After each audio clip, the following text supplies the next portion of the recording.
Ya belakangan ini memang semua orang mulai kembali menoleh kepada isu dui kewarganegaraan. Sesuatu hal yang sebenarnya sudah secara senyap diperjuangkan oleh para diaspora Indonesia sejak lama, namun mencapai momentumnya jelang hari kemerdekaan pada tahun ini.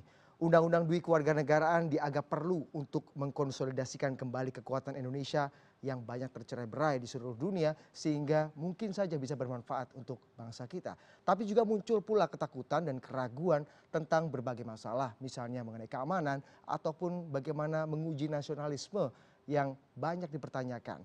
Masih dalam suasana kemerdekaan kami akan kembali mengajak Anda untuk membahas mengenai permasalahan ini dengan Mbak Nuning Purwaningrum Halet, tim advokasi Indonesia Diaspora Network, kemudian ada Profesor Satya Arinanto, akademisi hukum tata negara Universitas Indonesia, dan Pak Fuad Bawazir, mantan Menteri Keuangan Republik Indonesia. Selamat malam Bapak Ibu. Selamat malam. Selamat datang di CNN Indonesia. Saya akan ke Mbak Nuning dulu. Kalau kita melihat isu dui kewarganegaraan memang sudah mati-matian diperjuangkan oleh teman-teman diaspora sejak lama, tapi memang betul momentumnya baru kemudian dibicarakan orang baru melihat lagi pada seminggu terakhir, 2 minggu terakhir ini.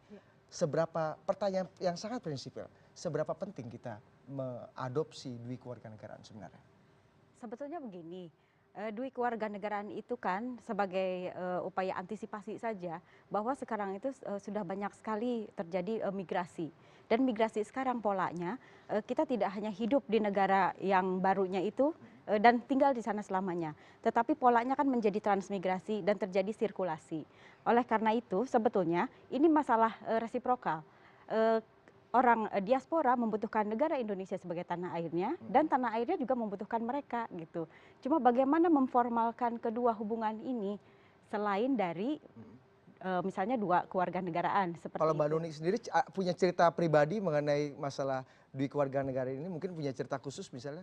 Kalau Mbak Nuning sendiri masih warga negara Indonesia atau Saya sudah? WNI, saya WNI, ya, tapi saya eligible sebagai permanent resident di Amerika. Di Amerika Karena Serikat. saya PhD saya dari sana dan kita lihat saja seperti ini. Sekarang kan dengan zamannya migrasi, ada perang talents antar negara, orang-orang dengan kapasitas tertentu akan ditawarkan kewarganegaraan atau permanent residency. Kondisinya seperti apa sih Mbak? Kemudian para diaspora Indonesia tidak hanya di Amerika ya, mungkin Anda sudah dengar cerita para diaspora Indonesia di seluruh dunia. Apa sih yang kemudian konflik kebatinan seperti apa yang mereka hadapi, konflik kebutuhan moral atau mungkin kesulitan yang mereka hadapi sehingga kemudian akhirnya memutuskan para diaspora ini, ayo kita berjuang yuk mengenai DK ini. Sekarang begini, ketika kita berada di luar, kesempatan itu banyak. Kapasitas kita itu orang Indonesia itu bagus sekali gitu. Orang Indonesia pintar-pintar kalau di luar negeri.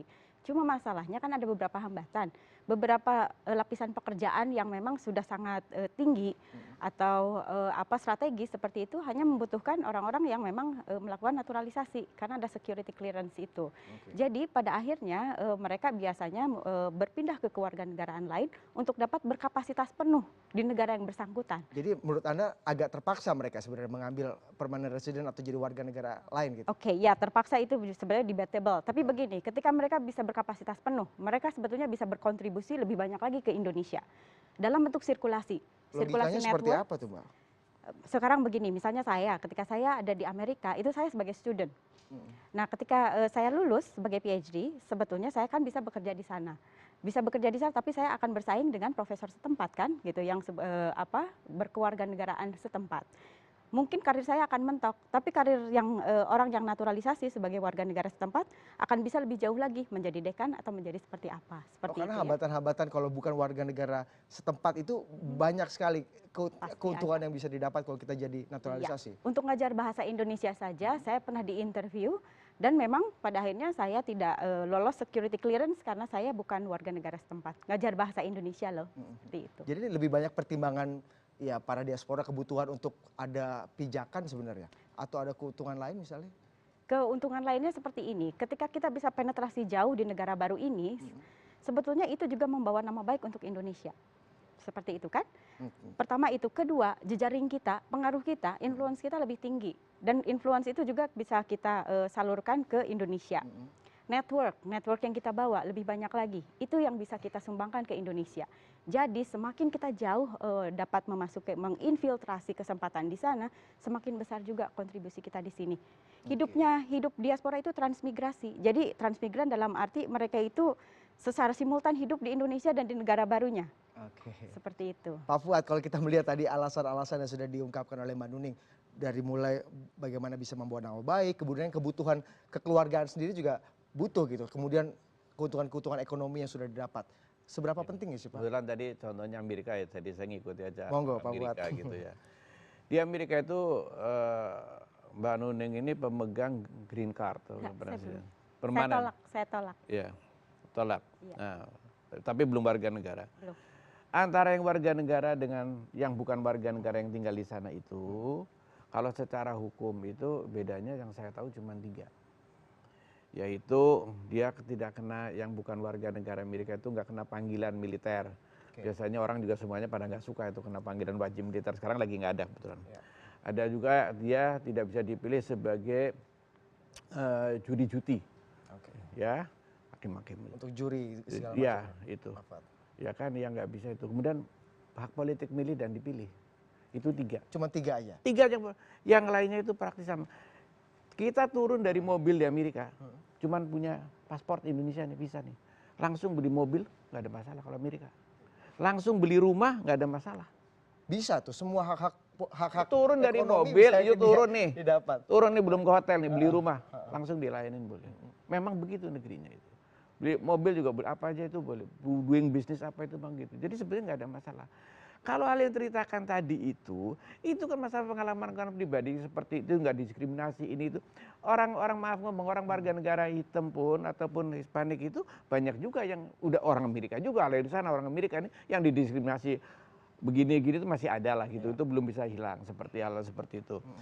Saya punya profesor dulu, saya masih ingat aja namanya. Dia juga sudah orang Amerika, orang India. Iya. Ngajarnya top bener bagus. Dia bilang, lu gaji gue cuma separuh dari itu profesor satunya lagi. Karena dia warga negara India. Amerika, tapi gue ini orang India. Oke. Memang Diskriminasi memang. Ya, jadi memerlukan satu ekstra perjuangan, tapi kalau udah kayak Amartya Sen. Iya, Amartya Sen. Amartya Sen itu orang India juga. Tapi karena udah perjuangannya udah hebat dan orang kayak gini banyak loh di Dapat Amerika. Nobel. Ya kan Nobel, itu sudah hilang tuh. Dia udah bisa mengatasi karena memang luar biasa.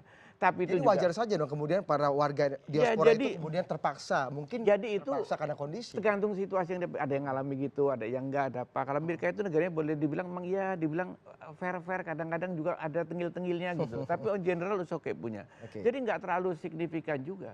Keuntungannya Jadi tidak ini terlalu signifikan. Jadi ini jangan terlalu kemudian hal-hal kayak begini, kemudian apa urusannya dengan juga negara di sana juga oke-oke saja. Orang-orang Indonesia di Singapura yang begini juga itu semuanya sama-sama aja, nggak begitu masalah. Kalau Karena kita bicara keuntungan, Pak Fuad, apa sih Begini. keuntungan yang kalau tadi kita secara Demi ekonomi? negara itu zamannya masih Presiden Soekarno juga itu kan ada juga pernah diperjuangkan oleh warga-warga keturunan ya, keturunan Cina di sini mau diperjuangkan, tapi kan nggak bisa juga nggak mau karena kita harus hitung betul sesuatu ini adalah memang untung ruginya, diteliti betul, ya kan? Ukurannya adalah kepentingan nasional yang lebih besar. Jangan ini kelompok kecil-kecil gini dia. Diaspora kelompok kecil menurut Anda, Prof. Ya? Iya, tantangan dibandingkan kepentingan nasional yang ada di Indonesia. Bukan mengecilkan gitu, tapi kepentingan global Indonesia itu harus diperhatikan. Kayak misalnya gini lah, ini ada cerita. Akan ada exchange of information tahun 2018. Ya kan, Singapura saya udah tahu. Nggak bakal kasih exchange of information. Iya. Singapura pikir ngapain orang Indonesia yang ada naruh duit di Singapura, sedangkan orang nggak ada orang Singapura naruh duit di Bank Indonesia kagak ada yang percaya. Apakah kira-kira kalau gitu. kita mengadopsi Ya, duit keluarga kagak negara mau. bisa mendapat keuntungan dari itu kan Misalnya, belum tentu dia juga nggak gitu, mau. maksudnya Pak. Amerika terang-terangan. Gua nggak akan exchange of information yang 2018 yang diceritain, Amerika bilang gua nggak mau. Ya. Amerika itu, ya kan bukan kepikiran tapi apa dia ukurannya kepentingan nasionalnya. Orang Amerika kalau punya uang di Indonesia, naruhnya juga di Citibank atau Bank of America atau Chase Manhattan Bank, banknya dia juga nggak seberapa. Tapi orang Indonesia, orang-orang macam-macam pada nyimpen duit di Amerika perlu dilindungi aman. Ya. Jadi ukurannya itu kepentingan kita. Oke. Jadi zamannya dulu Bung Karno juga nggak ngasih. Karena gini, kalau Amerika itu ada dua negara gitu kita bisa pahami juga ya. Saya nggak mengatakan orang, tapi pelajari hati-hati yang benar. Jangan hanya terlalu simpel gitu. Amerika itu negeri yang warganya seluruhnya pendatang, ya kan, dari Eropa. Jadi dia juga negara juga ada perlunya. Di samping juga ada pendirian negara baru Israel. Bedanya sama Indonesia? Indonesia ini kan negerinya memangnya orangnya memang udah di sini bukan pendatang, orang-orang asli, Iya. ya kan? Intinya gitu kan. Beda kayak Amerika yang orangnya dari Eropa. Atau bagaimana dengan Tiongkok? Tiongkok itu bukan pendatang, memang orang asli kan? Iya. Tapi dia juga negara. Karena Baik. apa? Dia punya Chinese overseas itu, ingat 5 penduduk dunia 1 itu adalah orang-orang Cina. Iya. Betul nggak? Orangnya ada di mana-mana. Semua ada Chinatown di seluruh Ada dunia. Chinatown, seluruh dunia. Baik, Jadi Prof. dia ada penduduk negara Iya. berlima. Dia perlu juga. Dan orang yang punya kenegaraan itu pada in general itu, dia akan lebih loyal kepada negeri yang kuat. Kalau orang punya kenegaraan Amerika sama Indonesia, most likely orang punya akal sehat, rasional. Gue lebih pentingin Amerika karena apa, bisa memberikan proteksi, lebih memberikan land of opportunity dan sebagainya. Hati-hati juga kita. Kita ini negeri yang lemah, nggak bisa memberikan perlindungan, negeri kadang-kadang dolim, juga tidak adil, dan begitulah dengan Tiongkok juga orang bisa gitu. Jadi banyak keuntungan. Kenapa dari dulu kita itu ini negeri pejuang, bukan negeri yang kayak gitu. Jadi dilihat kepentingannya. Nah kalau kayak kita ini, saya kira ya, begitu dibuka negaraan, mungkin akan berjuta atau yang sudah di sini atau yang baru mau datang orang dari banyak negeri, terutama dari Chinese itu, dia akan jadi dua negaraan. Nggak akan ada orang Jawa, orang Jawa, orang Ambon, mereka punya keluarga negaraan, RRT misalnya, yang ada sebaliknya gitu. Hal-hal gini harus diperhitungkan. Ini kan minoritas. Saya juga dulu di Amerika soalnya tinggal di juga gitu loh. Saya akan ke Prof. Satya nih sebelum kita break. Prof. Satya, menurut Anda apakah memang undang-undang Indonesia tidak bisa, ya sudah ada sekarang undang-undang nomor berapa tuh 12 tahun 2006 itu tidak bisa mengakomodasi segala kepentingan, kemudian potensi-potensi yang kemudian diharapkan oleh para diaspora ini bisa kemudian diambil oleh Indonesia. Seberapa lemah kemudian undang-undang ini sehingga harus dirubah? Tapi Prof, saya kasih kesempatan untuk pikir-pikir sejenak karena kami akan jeda dulu sebentar dan kami akan lanjutkan dialog ini usaha jeda berikut.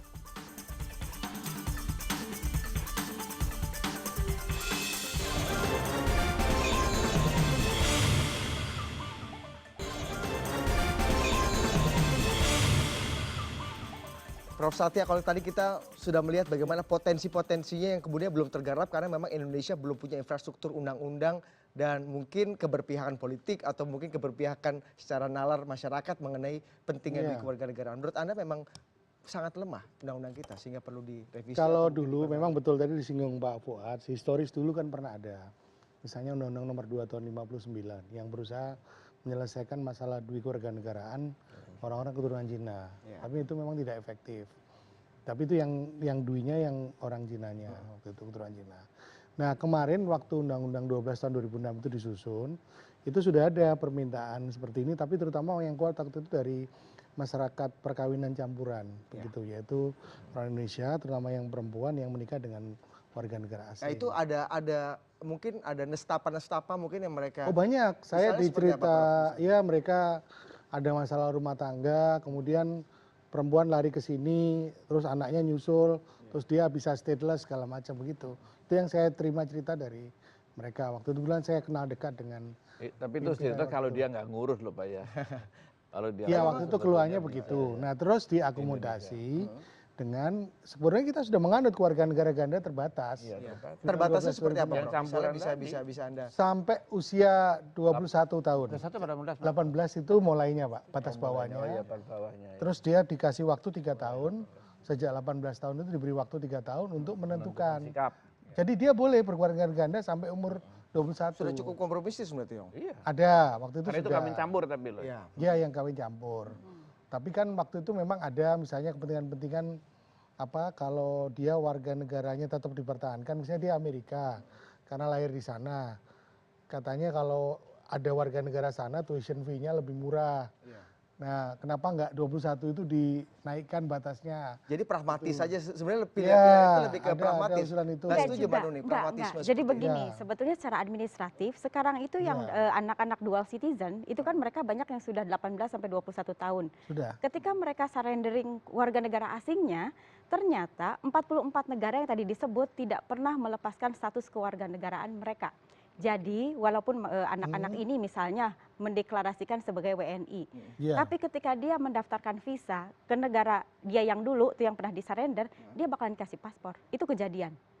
Terus setelah itu dia dikasih paspor terus sampai akhirnya memang pada akhirnya itu secara administratif. Keuntungannya apa untuk atau mahal mungkin ya? Kalau di Amerika berapa itu biaya lepas itu? Secara de jure itu kewarganegaraan yang asingnya tuh nggak pernah bisa hilang. Jadi pada dasarnya mereka akan dual citizen. Indonesia bisa seperti apa? Kalau ini benar yang Mbak Nuning bilang, tapi bisa saya luruskan juga. Jadi kalau orang ini orang asing, ya mau jadi warga negara di Indonesia, ya setelah diputuskan oke, di sidang apa segala oke, terus orang itu salah satu syaratnya adalah diminta melengkapi untuk dapat KTP, dapat kartu keluarga, dapat paspor segala. Salah satu adalah penyerahan paspornya dia ke kedutaannya, kedutaan A. Serahkan, nanti ada surat dari kedutaannya. Si Fulan telah menyerahkan paspornya nomor sekian dan telah melepaskan ke warga negaraannya itu. Surat itu melengkapi. Ini praktik lapangan saya ngikuti nih, bukan cerita mau kosong. Pernah tinggal di Amerika Ya juga kan? Pak Fuad. Ini yang di Indonesia nih kalau mau jadi WNI nih, melengkapi. Pada negara-negara tertentu, salah satunya Amerika, itu Amerika nggak akan mau. Menerima saja kagak mau, apalagi bikin pernyataan kayak kedutaan. Tapi kalau juga kedutaan Asia, umumnya ngasih, udahlah sana ada lu dari warga negara Indonesia, ada gampang dikeluarin suratnya, diterima, ada tanda terimanya dan ada pernyataan. Justru lebih terbuka sebenarnya. Ke negara itu. Kalau Amerika negara-negara mahal, ada biayanya. Iya. Berapa ya Ya biayanya? harus sampai Pokoknya Supreme susah Court lah. sampai 200 juta rupiah. pokoknya Rupiah, susah, itu pun belum tentu jalan. Jalan juga. Udahlah, Iya, percaya sama iya, saya udah iya. tahu banyak orang-orang yang seperti itu memang begitu. Ya sudah, tapi itu kan di sini yang dia katakan adalah dia sudah menyatakan, sudah menyatakan dan memberikan buktian bahwa di sananya tidak, kan kita itu out of his control. Iya, betul. Terserah, itu sudah selesai, dianggap selesai. Oh ya sudah, kamu mau jadi warga negara tapi kamu nggak bisa nyerahkan paspor, kamu nggak bisa dapat pernyataan dari kedutaanmu bahwa ini sudah dicopot warga negara segala macam, tapi dia sudah ada ininya, itu sudah ininya jalan. Baik. Ya, jadi artinya sudah bukan atas kemauannya dia lagi. Kan syaratnya itu bukan atas kemauannya. Tapi katanya warga de negara. factonya masih nggak dilepas itu. Nah tadi. itu dia, itu bagaimana Yang masih tidak dilakukan melepas ya? itu Iya, sih negeri melepas sana. negaranya ya kan tidak tidak akan apa-apa, melepas. kita bisa ngapain itu negerinya. Saya ke Prof. nggak Satya mau. dulu. Prof. Satya, kalau kita melihat bagaimana kemudian tadi keuntungan-keuntungan itu kemudian bisa kita akomodasi dengan baik, dan kalau kita bicara untung ruginya, bagaimana Anda Ya. lihat perspektif ini, Prof? Makanya kalau yang kita sekarang lihat kemauan presiden, itu saya kira kita coba formulasikan, misalnya negara mana nih yang paling banyak diaspora di dunia ini. Mungkin dengan negara itu apa diadakan perjanjian bilateral misalnya. Jadi terbatas sifatnya, bukan dibuka. Jadi saya setuju dengan hati-hati itu. Cuma apa ada tahap-tahapannya lah. Tapi menurut Anda memang perlu sekali kemudian duit kewarganegaraan ini kemudian diaktifasi lagi. Tidak harus bentuknya di negara, mungkin perjanjian khusus. Tapi kalau misalnya, kalau syarat-syarat apa sih Prof yang kemudian perlu, misalnya jika parlemen menyepakati nih antara elit politik di eksekutif dan parlemen menyepakati bahwa undang-undang duit kewarganegaraan ini akan terus dilanjutkan. Apa kemudian prasyarat-prasyarat yang memang perlu sekali untuk diperhatikan? Ya pemilihan negara. Kemudian tadi kalau mekanisme pernyataan melepaskan itu bagaimana tadi begitu. Kemarin ada diskusi yang kemarin dengan Pak Iwan Sunito dari Australia, malah beliau menyarankan dikasih green card dulu katanya begitu. Tahap-tahapannya. Ya, jadi yang sudah kehilangan itu, orang Indonesia yang sudah kehilangan kewarganegaraan kalau mau jadi WNI lagi dikasih green card dulu baru WNI gitu. Beliau Jadi ada kayak tahap, ada pengujian-pengujiannya dulu Bukan, gitu. ada tahapannya, Ada tahapannya gitu ya, tahapannya. sebelum dapat warga negara Indonesia. Ya, Indonesia kan juga mengenal green card untuk orang asing, kan ada kitas, Ya, kitab. Tahu pernah dengar ya? ya. Jadi sementara kitab. Mekanisme habis seperti ini nanti itu nggak bisa dipakai, Prof. Satya, untuk bisa mengakomodasi apa keinginan atau kepentingan dari teman-teman atau masyarakat diaspora gitu. Yang sekarang kalau di undang-undang sekarang belum bisa. Makanya kita cari mana pilihan yang terbaik untuk duit kewarganegaraan ini begitu. Oke, sebelum ke Mbak Nuning lagi, ancamannya apa sih Pak Fuad? Tadi kan Anda kemudian menolak, kita belum perlu, masih mungkin belum begitu mendesak gitu. Ancaman-ancaman apa sih yang di depan kita mata kalau kira-kira? langsung dibrak begitu saja, yang akan ada itu adalah saya tidak begitu banyak melihat akan ada orang Indonesia yang pada sibuk ngurusi warga negaranya ke negara lain.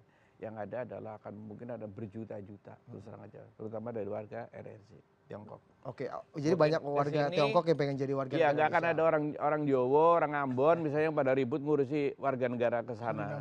Suriname. Kita harus hati-hati, hitung-hitungan itu loh ya. Hitungan, karena kepentingan nasional itu yang diutamakan. Oke, serbuan warga negara asing justru Ya, bakal lebih deras ke Indonesia ya. Jangan sok mau dimengerti. Orang kalau bikin perjanjian itu saya suka tutur aja kayak Singapura. Nasionalismenya itu dihitung. Oke. Kalau misalnya exchange of information untung apa enggak, kalau perjanjian ini untung apa enggak, Menurut ekstradisi Anda, untung menurut apa Anda enggak. DKI ini tidak Kayak nasionalis? Amerika juga begitu. Bukan soal nasionalis, ini soal pintar atau bodoh gitu loh. Ini enggak ada soal nasionalisme, ini itu kalkulasi nih. Misalnya kayak di Amerika itu, kita bikin perjanjian pembebasan investasi dengan macam-macam gitu kan, kita banyak gaya gitu ya kan. Terus terang aja, nggak ada investasi kita boleh dibilang yang ke Amerika atau kemana-mana, nggak ada. Yang ada mereka ke sini, tapi kita kayaknya merasa duduk seimbang, selevel, kita bikin ketentuan. Yang ada itu cuman kita sebetulnya surrender, menyerahkan atau dimanfaatkan Jadi orang menurut yang Anda- kita belum levelnya ke situ. Kalau kayak gitu kita tahan dulu hitung. Karena apa? Kalau nggak kebener, yang potensi mau tumbuh di Indonesia sudah nggak tumbuh dulu. Bukannya kita butuh, Kontrak-kontrak Pak yang mau Fuad. kita kasihkan ke orang Indonesia, perusahaan BUMN maupun apa nggak bisa, mesti dicaplok sama yang kuat, yang besar dulu. Hati-hati kita. Jadi itu. akan ada justru malah pencaplokan, jadi malah Iya. industri atau Jadi ekonomi dalam kepentingan negeri akan nasional, dicaplok sama jangan cuma asing. biar standar internasional. Itu kan Baik, baik. geblek, hitung kira-kira ini pas apa Baik. enggak. Kalau kita udah pas bisa, ya kita masuk. Oke, Mbak Amerika Nuni, kan kalau kita lihat begitu ini ketakutan semuanya. Pak Fuad tadi justru malah Itu karena ada kepentingan yang duit nasional, kewarganegaraannya, saya itu ada yang hitungnya. kemudian menyerbu, misalnya warga NRC menyerbu Indonesia, kemudian ancaman-ancaman ya lain, nasionalisme, mungkin security, keamanan, dan juga masalah perekonomian justru malah nggak membantu, justru malah masyarakat Indonesia terancam gitu. Gimana? Jadi sebenarnya gini, proposal dari diaspora itu WNI yang sudah mendapatkan kewarganegaraan asing tidak harus kehilangan WNI-nya. Jadi kita nggak bicara masalah dual citizenship yang terbuka. Orang asingkan Ini menjadi ya Indonesia. kita tidak mengindonesiakan orang asing, tetapi Misalnya orang NRT nggak punya Nggak. darah Nggak, Indonesia nggak. akan jadi itu kalau nggak dia gitu tidak ada genuine link-nya dengan Indonesia dari awal, ya dia tidak berhak untuk menjadi WNI. Itu kan itu Tetapi- terbatas, ya kan Ya, tertentu, betul. bersyarat, nah Ya. gitu loh. Dan Kalau bicara juga dengan umum, hati-hati itu loh Iya. yang maksud Betul, betul. itu. Tapi memang khusus itu yang selama ini diperjuangkan oleh para Betul, diaspora. Kemudian iya. apa lagi, Mbak? ya setelah itu juga mungkin kita bisa cobakan dengan selective implementation. Misalnya dengan negara-negara tertentu. Dual citizenship ini kan resiprokal ya. Kita hanya bisa mendapatkan dual citizenship di negara-negara yang juga menerapkan hukum yang sama. Kalau misalnya tidak, Singapura nggak bisa seperti itu. Oke. Jadi ya itu sih sebetulnya mengindonesiakan orang Indonesia. Oke, mengindonesiakan orang Indonesia yang selama ini memang tidak terindonesiakan dengan Maksudnya mempertahankan. mempertahankan keindonesiaan keindonesiaan Kalau orang Indonesia. pemerintah sendiri sudah mulai terbuka, Pak Presiden juga di Ya, banyak kelihatannya kesempatan sudah setelah kasus dua banyak. ini. Pak JK juga sudah clear sekali ya, Pak. Selama Pak ini Satya, saya lihat kalau Pak JK juga konstruksi mendukung. berpikirnya seperti apa sih kemudian pemerintah dalam menghadapi atau Ya itu mereka lagi mengadopsi mencari isu ini? formula saya kira. Jadi kalau Presiden kan setiap kunjungan ke luar negeri Wapres juga bertemu di KBRI. Pasti dengan ditodong masalah ini. todong. Terus waktu diaspora kongres di sini, Pak Wapres mewakili Presiden dan beliau sangat mendukung statementnya. Ada di berbagai media waktu itu. Oke, jadi memang sangat mendukung. Kemudian formula apa yang kemudian akan ditawarkan kemudian pemerintah sendiri? Ini kan banyak sekali ada ketakutan, kemudian tapi juga harus mengakomodasi keinginan diaspora. Win-win solution atau jalan tengah seperti apa sih yang kemudian dibutuhkan? Memang di berbagai negara, termasuk Eropa yang menerapkan itu, awalnya selalu ada nih antara masalah security ini, ketakutan security dengan gagasan ini selalu terjadi. Masuk akal nggak, Prof, menurut Anda? Loh ini Security, kalau ini nasionalisme. awal-awal ini selalu ada, yang saya pelajari begitu di berbagai literatur. Cuma nanti implementasinya ya sambil jalan dilihat itu tadi betul ada perbatas. Karena yang mereka minta hanya yang sudah WNI ada. Menurut Anda perlunya hanya Nggak pernah revisi jadi Undang-Undang Nomor 12 Tahun 2006 atau memang butuh undang-undang baru? Seperti Kita yang lihat dulu ya. Tapi yang di prolegnas itu judulnya adalah perubahan Undang-Undang Kewarganegaraan. Baik. Berarti itu revisi. Tapi secara teknis kalau yang dirubah terlalu banyak, misalnya lebih dari 50%, ya baru undang-undang baru. Oke, kita akan lihat meskipun Kalau hanya di ini harus ada prolegnasnya keinginan ya, Mbak, revisi, ya. prolegnas. Oke, kita nanti akan lihat bagaimana sebenarnya sudah perjuangannya seperti apa dan ini banyak pertanyaan-pertanyaan yang kemudian dilontarkan oleh masyarakat Indonesia. Loh kan Anda sudah memilih warga negara asing.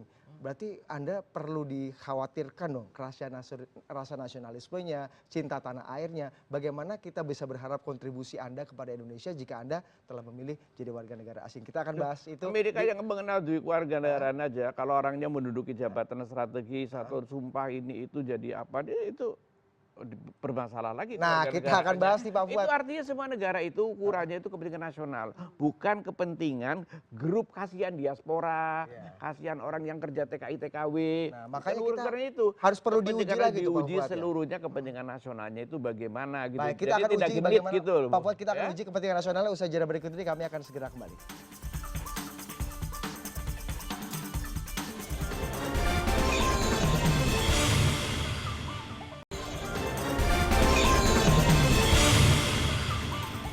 Mbak Nuning, banyak yang mempertanyakan sebenarnya warga negara Indonesia ini kenapa tiba-tiba ujuk-ujuk, kelihatannya sih ujuk-ujuk padahal perjuangannya sudah lama. Sudah Kenapa lama, kemudian banyak yang meragukan atau menguji kembali rasa nasionalismenya para diaspora yang kemudian ingin. Apakah ini hanya untuk kepentingan pribadi mereka karena memang masalah anaknya, bagaimana nasib anak keluarganya, tapi juga ada sesuatu hal yang lebih besar lagi.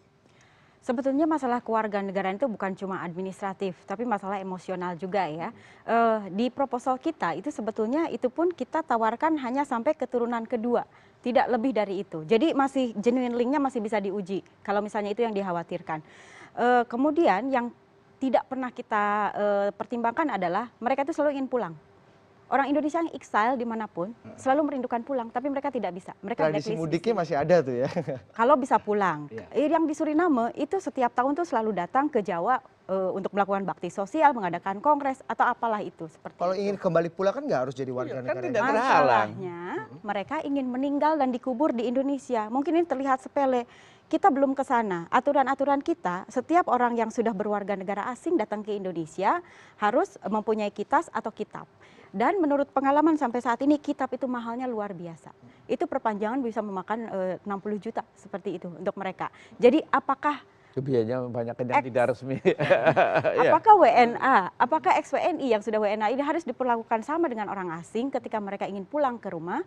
Apakah ada alternatif-alternatif lain yang memang bisa ditawarkan gitu untuk menyelesaikan masalah-masalah ini?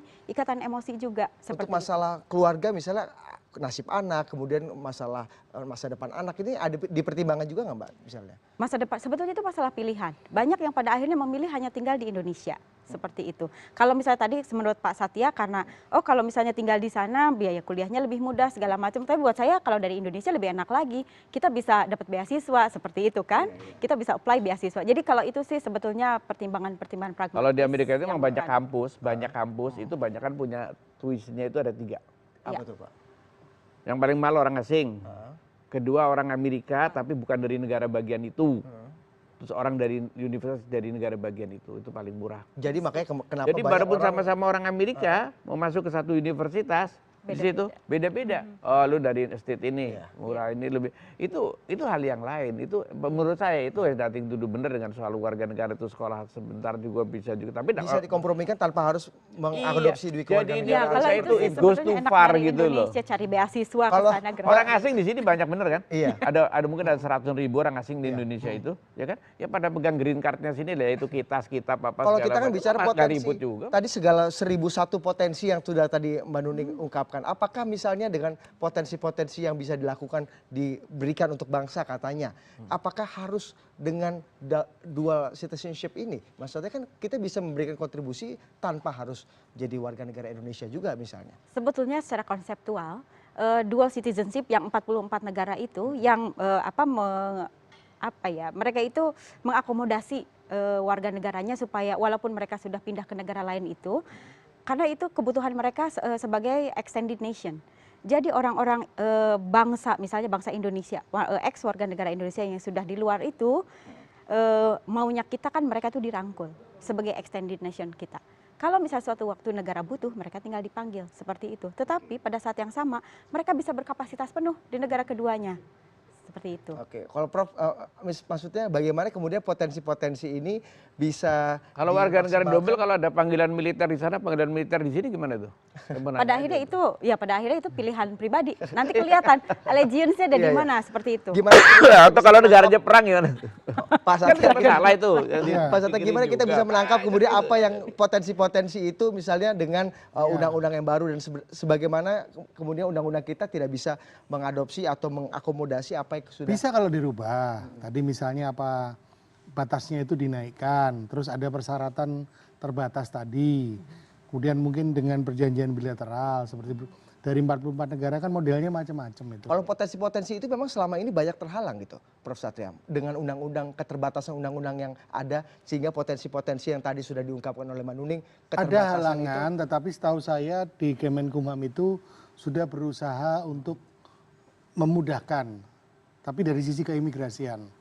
imigrasian Ya, aja. dan hanya peraturan di bawah undang-undang. Kalau misalnya ingin investasi atau ingin investasi sekolah atau memberikan remitansi besar. Apakah undang-undang kita memang belum cukup untuk bisa mengadopsi? Kalau pengiriman uang dari TKI, TKW nggak ada halangan. Itu uang itu nggak kenal warga negara kalau soal bisa transfer mana aja. Pak Fuad, kalau kita melihat ini potensi-potensinya kan luar biasa, Pak Fuad. Apakah kemudian negara betul-betul harus memikirkan dengan kalau baik? saya lihat dan melihat potensi-potensi ini? yang ada itu tidak terhalang kok dengan sekarang isu duit keluarga negara. Kalau saya tidak melihat itu udah malah terhalang. Malah jangan-jangan ada masalah, terus terang aja. Ada orang Indonesia yang saya pernah nanyain juga nih, belum lama kebetulan sebelum kasus ini Archandra itu. Kamu udah tinggal di sana lama belum warga negara di Amerika? Kan bisa kamu, iyalah Pak, payah kalau warga negara Amerika. Lu kenapa misalnya gitu. Jadi yang dihadapi orang-orang itu beda-beda, gitu enggak? Kenapa? Kalau warga negara Amerika Pak, itu saya harus membayar pajak walaupun saya udah ini 5 tahun di luar Amerika, tetap saya harus bayar pajak. Udah yang 10 tahun pun harus bayar pajak dan harus lapor karena kantor pajak Amerika ada di Singapura, IRS office itu ada di Singapura. Di Hong Kong punya IRS office misalnya di sana. Nggak bisa Pak. Jadi agak repot mendingan kalau saya kagak warga negara Indonesia pajaknya nggak segalak Amerika misalnya kayak gitu bebas. Kalau warga negara Amerika Pak, di mana kita hidup 25 tahun tetap harus ngisi ini file apa tax return-nya itu harus tetap dikirimkan ke Amerika. Ada masalah kayak gitu. Ada masalahnya jadi beda-beda. Untuk gitu security bagaimana Pak Fuad menurut Anda? Kalau untuk security itu kan orang merasa terus terang aja lebih nyaman jadi warga negara Amerika. Itu yang kadang-kadang kita juga pikir, kalau negeri ini ada apa-apa, orang yang jadi warga negara negeri yang kuat, orang ini mempunyai kecenderungan naluri manusia. Itu akan lebih ngepro kalau ada apa-apa, dia akan lebih ngepro ke negeri yang dimana dia menurut dia Anda merasa Indonesia bikin jika perlindungan, misalnya, kan? kalau tadi kan kita lihat indikasinya pemerintah Presiden Jokowi, Wakil Presiden JK kayaknya akan mulai serius sih menggarap masalah ini. Menurut Anda, akankah ini menjadi beban berat untuk Indonesia dengan misalnya menanggung Kalau para ini diaspora ini kan tugas negara kan jadi lebih betul. berat dong. Mudah-mudahan dipelajari dengan benar, dengan teliti supaya untung rugi. Selama ini terus terang aja kita ini sering membuat perjanjian-perjanjian yang soknya supaya internasional ini itu, tapi mohon maaf menurut saya itu banyak kelemahannya. Misalnya? Ya kan? Yaitu tadi suka banyak bikin perjanjian dengan luar negeri yang seolah-olah kita itu betul-betul sudah resiprokalnya itu sudah seimbang. Padahal itu enggak, yang ada cuman aliran dari sono sepihak. Tapi kita harus bikin begini. Beda itu kalau udah Eropa sama Amerika, Jepang. Kalau bikin perjanjian itu lihat kalau nggak nguntungin kagak. Kayak misalnya itu dulu, yang paling banyak membuat polusi dunia itu katanya tuh Amerika 1/4 polusi dunia, ya kan? Presiden Clinton teken protokol apa dulu Kyoto kalau salah. Tapi begitu George Bush datang, apaan nih gua ganggu nih, gua coret gua kagak ngikut. Bisa saja gitu. Kepentingan nasional itu memang dihitung sama ini. Dan Indonesia banyak kemudian mendapat kita manfaatnya ini cuma sering Pak bikin Fuad. perjanjian biar kelihatan gaya ini Indonesia internasional gitu. Tapi blow on. Tapi kalau kita melihat jangan sampai lata yang seperti itu. Nah, kepentingan begini bagaimana mengakomodasinya terbatas, tapi jangan sampai kecolongan yang lain. Tapi memang perlu sekali untuk bisa mengakomodasi seperti mimpi presiden. Ayo kita panggil dong profesor-profesor ahli-ahli yang di luar negeri yang tidak bisa bekerja. Gak di sini usah karena pakai keterbatasan presiden undang-undang. ngomong kalau di sini memang opportunity-nya bener, apa-apanya bener, itu orang balik. Orang India itu semua itu ya, IT dunia itu boleh dibilang India. Orang-orang profesor, di mana kita masuk universitas di Amerika yang nggak ada profesor Indianya, hampir saya nggak pernah bisa nemukan. Ya kan? Dan itu ada kontribusi nggak untuk negara asalnya? Iya, Misalnya kontribusi seperti apa? biasanya dia masih ngirim karena masih ada keluarganya. Masalah family-nya di remitansi sana. aja, jadi Iya. kiriman uang aja. Itu nggak terhalang, dia kirim masih ada keluarganya miskin-miskin di Pakistan, di India, banyak profesor datang. IT-nya semua pada ngirim, yang di Timur Tengah juga pada ngirim. Itu soal lain lagi. Jadi itu nggak begitu ada urusan dengan soal kewarganegaraan. Tapi begitu nanti itu terpanggil ada opportunity-nya bagus di negerinya udah bener. Kenapa sih orang datang ke Amerika? Emang seneng? Kalau nggak kepaksa, dingin kayak begitu, kita biasa di udara yang enak. Cuman karena di sana kan dipegang dan opportunity, berikan harapan. Dan sebaliknya gitu loh. Mbak Nuni, kalau kita melihat tadi kan Pak Fuad sudah mengatakan, oh, kita hampir nggak menemukan ahli IT yang tidak India di seluruh dunia. Itu kan berarti pasti ada manfaatnya untuk negara asal. Indonesia atau mungkin negara-negara lain ada contohnya nggak Mbak? Mungkin kita bisa melihat dengan contoh gitu bagaimana negara. Tapi nggak ribut bikin negaraan, nggak ribut di sono. Bisa lebih menguntungkan. Gitu. India itu punya kebijakan OCI. OCI itu mirip sekali dengan dual citizenship, hanya ada beberapa hak saja yang tidak ada, seperti hak dipilih, hak politik ya, yang tidak ada, seperti itu. Tetapi implementasinya tuh mirip sekali, asal mereka masih bisa berbahasa India dan memahami kultur India. Keuntungannya apa untuk India? Ya itu tadi yang seperti dikatakan oleh Pak Fuad. Mengapa India menjadi seperti itu? Karena mereka punya kebijakan OCI. Tanpa OCI itu mungkin remitansinya atau misalnya perputaran ini IT skillsnya itu tidak akan sebesar itu. Dan begini, ketika kita pergi ke kios-kios untuk servis pajak, itu pekerjaannya dikerjakan di India. Jadi mereka membawa bisnis dari mulai namanya yang customer service yang 24 jam itu kan dilakukannya di India. Walaupun kita Bank Amerika. Sebetulnya saya nelpon ke bank saya yang di Amerika, yang jawab orang India kok, aksennya udah dibersihkan. Tapi banyak nggak sih, jadi nama Mbak Nuni, Amerika. kalau kita melihat Seperti apa itu. pernyataan Presiden kemarin yang ayo dong ahli-ahli Indonesia yang ada di luar negeri kembalilah ke sini, ekonomi-ekonomi jago, pengusaha-pengusaha, ayo dong tanam investasi. Selama ini memang dari para diaspora itu banyak halangan ya Mbak ya. Kemudian ahli-ahli seperti Mbak Nuni atau rekan-rekan lain tidak bisa datang ke Indonesia karena memang tidak bisa diakomodasi secara infrastruktur Sebetulnya kelembagaan gini, atau undang-undang. itu bisa, hanya mungkin limited. Nah, yang mereka inginkan kan sekarang kenapa sih harus dibatas-batasi? Kita kan bukan WNA murni, kita itu dulunya WNI. Itu Indonesia masih tanah air kita. Cobalah kasih beberapa fleksibilitas seperti itu kan masalahnya. Pertanyaan lebih itu kenapa dari nggak awal pulang fight coba di sini Itu gitu dia. kan? Ini kadang-kadang nanti ada orang juga yang ketus ya. Lu cari anaknya aja begitu suara gini nggak bisa Nah juga. itu gimana tuh Hati-hati Mbak? itu mesti siap Menghindari juga dengan jawaban-jawaban asumsi-asumsi begitu. orang mencari enaknya, tidak nasionalis. Kalau giliran Betul susah juga. aja baru bisa kayak gini. Dan apa kemudian nih terakhir nih, perjuangan Anda nih akan sudah sampai di mana dan kedepannya seperti apa? Sebetulnya bukan perjuangan dual citizenship ini yang diaspora loh, yaitu beda dengan yang kawin campur. Kawin campur memang banyak nestapanya. Tapi kalau diaspora itu bukan karena begitu susah kita kepengen seperti itu, enggak. Mereka hanya tidak ingin diperlakukan seperti orang asing, itu aja, simple. Jadi karena secara administratif mereka sudah menjadi warga negara asing, tidak berarti Indonesia bukan tanah air mereka. Sedapat mungkin mereka akan membawa keberkahan lah, kebaikan. Nah, untuk masalah nasionalisme, ya nasionalisme itu mengukurnya bagaimana gitu. Kalau Gloria nasionalismenya gampang dilihat, dia paskibraka pegang bendera merah putih, wah nasionalismenya tinggi, dia harusnya jadi WNI, seperti itu kan? Bagaimana mengukur diaspora? Nah itu dia. Kalau saya melihatnya dari sirkulasi-sirkulasi yang mereka lakukan, apa yang mereka lakukan di Indonesia, bagaimana dokter-dokter Indonesia di Belanda itu misalnya membuka fakultas operasi plastik kosmetologi sekarang di Universitas Sumatera Utara, yang sebetulnya di Indonesia aja mungkin baru ada di UI seperti itu. Nah, dengan kapasitas mereka menjadi dosen dan dokter di Erasmus seperti itu, mereka sanggup melakukan itu di Indonesia dan banyak hal lagi. Banyak sebetulnya enggak. Oke, yang terakhir Mbak Nuning, apa yang kemudian dilakukan oleh teman-teman Indonesia Diaspora Network ini kemudian untuk menggolkan visi dan mimpi teman-teman di seluruh dunia ini? Ya, kita melakukan banyak studi. Sebenarnya riset-riset, sebenarnya data yang tadi itu dapat dari kita. Saya dengan Ibu Reni itu memang membuat data ya, matriks yang sangat komplit bagaimana sebetulnya undang-undang kewarganegaraan di 56 negara itu bekerja. 56 negara sebetulnya. Hanya 44 negara saja yang menerapkan mereka tidak akan kehilangan kewarganegaraannya seperti itu. Selain itu kita melakukan lobby ke pemerintah, kita juga kita ada roadshow untuk uji publik ide ini di 6 kampus tahun 2014 dan ternyata responsnya cukup bagus. Kita juga ke DPR, kita bagi hasil studi kita ke pemerintah dan DPR, itu yang bisa kita lakukan. Mudah-mudahan ini jadi momentum bagus untuk bisa menggelorakan lagi kembali ide ini dan bisa jadi diskursus publik ya. Pak Profesor Satya, terakhir dari Anda, bagaimana kemudian undang-undang kita memang lagi-lagi harus dirubah, apa kekurangannya dan apa yang kemudian perlu signifikansi perubahannya ada di sektor mana? Ya kalau bisa memang diagendakan segera, karena waktu itu terakhir Pak Menkumham tahun lalu menyatakan paling cepat 2017. Karena kemarin juga saya lihat di televisi lain anggota DPR dari fraksi PDIP menyatakan tahun ini sudah full segala macam begitu. Jadi saya nggak tahu sebenarnya antara pemerintah dengan DPR sekarang bisa seoptimal mana dimasukkan. Meskipun sudah masuk prolegnas tapi tidak menjadi prioritas dalam beberapa tahun. Belum, tahun ini belum begitu. Tahun depan waktu itu Pak Menkumham bilangnya 2017 paling cepat mau dia. Tapi menurut Anda memang sangat perlu, Prof. Satya? Untuk Ya kalau terbatas oke, kan ini tadi mempertahankan keindonesiaan orang Indonesia. Oke. Begitu. Mudah-mudahan potensinya bisa terakomodasi di sini. Kita diskusikan nanti begitu. Pak Fuad, terakhir dari Anda. Kalau saya singkat sebetulnya belum begitu perlu karena apa yang dikeluhkan tadi itu sebenarnya sudah bisa jalan teratasi dengan fasilitas yang ada sekarang. Tetapi kalaupun itu dipelajari nggak ada salahnya mempelajari kan, mungkin kita bisa mendapatkan satu solusi yang lebih bagus lagi. Tapi selalu orientasi satu kepentingan nasional.